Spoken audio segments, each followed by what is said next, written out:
इंजिनिअरिंगच्या पदवीधरांसाठी अत्यंत चांगली बातमी आहे, गुड न्यूज आहे.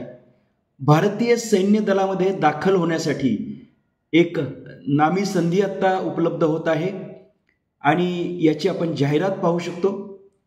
www.joinindianarmy.nic.in वर सुद्धा ही जाहिरात आपल्याला पाहायला मिळेल. फक्त या व्हिडिओमध्ये आपण एक समरी घेणार आहोत, एक आढावा घेणार आहोत.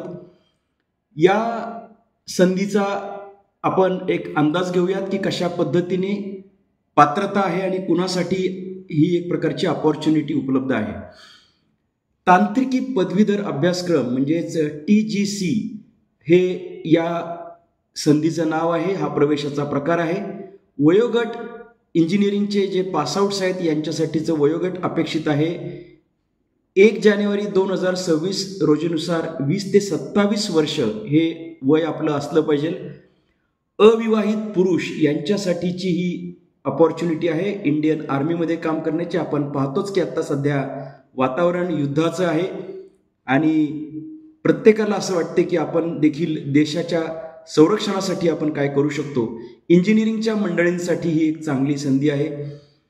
आपण BTech हे शिक्षण आपल्याला झालेलं असलं पाहिजे. मगाशी म्हटल्याप्रमाणे www.joinindianarmy.nic.in या वेबसाईटवर आपण ऑनलाईन याची नोंदणी करू शकतो, अर्ज करू शकतो. एप्रिल महिन्यापासूनच याची सुरुवात झालेली आहे 30/4/2025 पासून आणि शेवटचा दिवस आहे 29/5/2025. या दिवसापर्यंत आपण अर्ज भरू शकतो. त्याची जी वैद्यकीय अर्हता आहे ती मात्र आपल्याला एक कस्टमाइज स्वरूपाचं पाहायला मिळेल. वेबसाईटवरतीच आपण जाऊन पाहू शकतो. निवड प्रक्रिया कशी असेल तर अर्ज भरावा लागेल, मग निवड त्यासाठीची पहिल्या राऊंडमधनं होईल आणि मग SSB साठी आपल्याला जावं लागेल. वैद्यकीय तपासणी होईल, मेडिकल होईल, नंतर मेरिट लिस्ट लागेल आणि मग रुजू होण्याचे पत्र आपल्याला मिळू शकेल. अर्थातच मगाशी जो वैद्यकीय अर्हतेचा मुद्दा होता त्याच्यावर आपण स्वतंत्र व्हिडिओ करणारच आहोत. निवडीकरता गुणांची जी निर्धारित टक्केवारीचा जो प्रसिद्धीचा दिनांक आहे तो साधारणपणे 2025 म्हणजेच या वर्षीचा जून महिन्याचा पहिला आठवडा, पुढच्या महिन्यामध्ये जून महिन्यामध्ये पहिल्या आठवड्यामध्येच याची ती यादी जाहीर होईल, टक्केवारी जाहीर होईल. SSB करता संभाव्य दिनांक आणि कालावधी कोणता आहे तर जुलै ते सप्टेंबर महिन्यामध्ये 5 दिवसांसाठीचा SSBचा राऊंड असणार आहे आणि हे खूप महत्त्वाचा राऊंड असतो. तर SSB दिवसाची निवड ही जून 2025 मधील पहिल्या आठवड्याकरता खुली असेल. आपण पाहू शकतो ही सूचना अधिसूचना वर्तमानपत्रांमध्ये जाहीर झाली आहे. पूर्वनियुक्ती प्रशिक्षण अकादमी कोणती असेल तर आपलं प्रशिक्षण कुठे होईल, डेहराडून या ठिकाणी इंडियन मिलिटरी अकॅडमीमध्ये आपलं प्रशिक्षण होणार आहे. किती कालावधीसाठी होईल तर 12 महिन्यांसाठी, म्हणजेच जानेवारी 2026 ते डिसेंबर 2026च्या दरम्यान आपल्याला आपलं प्रशिक्षण होणार आहे. आणि आपलं त्यावेळेसचं जे स्टायपेंड असणार आहे तो आहे 56,400 रुपयांचा प्रति महिन्याचा स्टायपेंड असणार आहे.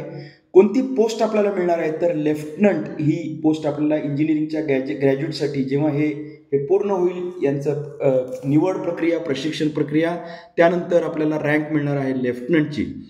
आणि अंदाजे वेतन किती असेल तर 17 ते 18 लाख रुपये पर ॲनम अशा पद्धतीचा एक चांगली अपॉर्च्युनिटी. तसं म्हटलं तर देशकार्य, सेवाभाव आणि त्यासोबतच इन्कम सोर्स देखील जर म्हटलं आपण तर पॅकेज हे उत्तम आहे. 18 लाखांपर्यंत म्हणजे 1.5 लाखापर्यंतचा महिन्याचा पगाराचा आकडा दिसतोय. स्थायी नियुक्ती आहे म्हणजे शॉर्ट सर्व्हिस कमिशन नाही आहे, परमनंट कमिशन आहे. आणि याच्यामध्ये आपल्याला जे प्राथमिक ज्या निवडी आहेत त्या कुठे होणार आहेत तर अभियंता पथक, सिग्नल्स अँड इलेक्ट्रॉनिक्स, त्याचबरोबर मेकॅनिकल इंजिनिअरिंग पथक, उमेदवारांची अन्य सशस्त्र सेवेत देखील निवड होऊ शकते. सो अशा पद्धतीची ही अपॉर्च्युनिटी आहे. जॉईन इंडियन आर्मी वेबसाईटला जाऊ शकतो आपण. इंजिनिअरिंगच्या लोकांसाठीचा हा ऑप्शन आहे आणि तांत्रिकी पदवीधर अभ्यासक्रम म्हणजेच 1 वर्षाच्या प्रशिक्षणानंतर आपली लेफ्टनंट पदावरती नियुक्ती होणार आहे आणि टेक्निकल ऑफिसर आपण मिलिटरीमध्ये काम करणार आहोत. तर महत्त्वाची तारीख याच्यामध्ये आहे की 29 मे पर्यंत आपण यासाठीचा अर्ज भरू शकतो आणि त्यानुसार आपण पुढे जाऊ शकतो. अधिक माहितीसाठी जॉईन इंडियन आर्मी याच्यावर जाऊ शकता. त्याचबरोबर आपलेही काही व्हिडिओज या संदर्भात येणार आहेत, आपण ते पाहू शकतो.